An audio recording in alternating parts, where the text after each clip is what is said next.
to art and architecture.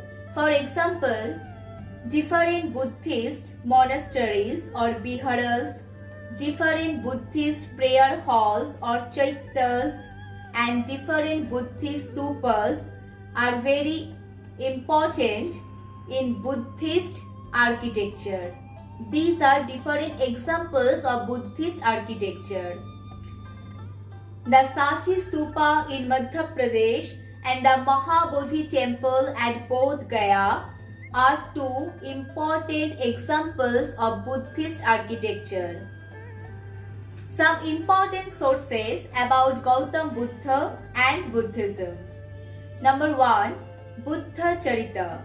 Buddha Charita is the earliest biography on Gautam Buddha, and it was also an epic poem which was composed in the 1st century CE by Ashvaghosha. The Lalita Vistara Sutra.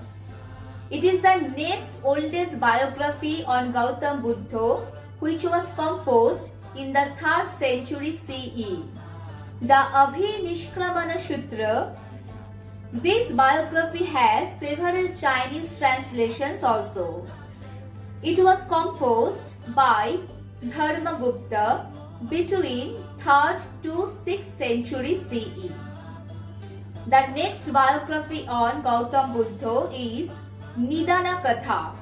Nidana Katha is another biography on Gautam Buddha which was composed in the 5th century CE by Buddhaghosha. So, in my today's video, I have discussed with you about the Buddhism and Gautam Buddha. I hope I have cleared my points. Still, if you have any doubts and suggestions, please comment me below. Thank you.